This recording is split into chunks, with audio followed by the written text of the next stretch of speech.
Team ಇಂಡಿಯಾದ ಬಹುತೇಕ ಆಟಗಾರರು ದೈವ ಭಕ್ತರು. ಕನ್ನಡಿಗ ಕೆಎಲ್ ರಾಹುಲ್ ಕೂಡ ಹೊರತಾಗಿಲ್ಲ. ಇದೀಗ ಅವರು ದೈವ ಭಕ್ತಿ ಮೆರೆದು ಸುದ್ದಿಯಾಗಿದ್ದಾರೆ. ಮಹಾವಿಷ್ಣುವಿನ ದೇವಸ್ಥಾನಕ್ಕೆ ಆನೆಯೊಂದನ್ನು ದೇಣಿಗೆ ನೀಡಿದ್ದಾರೆ. ಇದು ದೈವ ಭಕ್ತಿಯ ವಿಚಾರ ಮಾತ್ರವಲ್ಲ, ಇದರ ಹಿಂದೆ ಸಾಮಾಜಿಕ ಕಳಕಳಿಯೂ ಕಥೆಯೂ ಇದೆ. ಕನ್ನಡಿಗ ಕೆಎಲ್ ರಾಹುಲ್ ಮತ್ತೊಮ್ಮೆ ತನ್ನ ದೈವ ಭಕ್ತಿ ಮೆರೆದಿದ್ದಾರೆ. ಕೇರಳದ ಗುರುವಾಯೂರ್ ಬಳಿಕ ಪುರಾತನ ಶ್ರೀ ಪದ್ಮನಾಭಪುರಂ ಮಹಾವಿಷ್ಣು ಕಿರಂ ದೇವಸ್ಥಾನಕ್ಕೆ ಕೆಎಲ್ ರಾಹುಲ್ ಆನೆಯೊಂದನ್ನು ದೇಣಿಗೆ ನೀಡಿದ್ದಾರೆ. ಇದು ಜೀವಂತವಾದ ಆನೆಯಲ್ಲ, ಇದೊಂದು ಯಾಂತ್ರಿಕ ಆನೆ.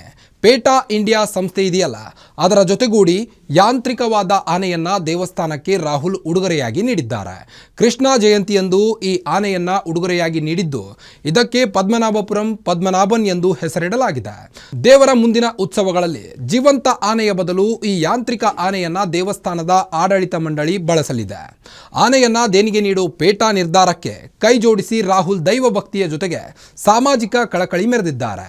ಧಾರ್ಮಿಕ ಆಚರಣೆಗಳ ವೇಳೆ ಆನೆಗಳು ಕೆರಳಿ ಭಕ್ತರು ಅಸುನೀಗಿದ ಗಾಯಗೊಂಡ ಸಾಕಷ್ಟು ಕೇಸ್ಗಳು ಕೇರಳದಲ್ಲಿ ಸಂಭವಿಸಿದೆ. ಇದೇ ವರ್ಷದ ಜನವರಿಯಲ್ಲೇ ಮಲಪ್ಪುರಂನ ತಿರೂರಿನಲ್ಲಿ ಹಬ್ಬದ ಸಂದರ್ಭದಲ್ಲಿ ಆನೆ ದಾಳಿಗೆ ಒಬ್ಬ ಅಸುನೀಗಿದ್ರೆ 17 ಮಂದಿ ಗಾಯಗೊಂಡಿದ್ರು. ಫೆಬ್ರವರಿಯಲ್ಲಿ 13, 2025ರಲ್ಲಿ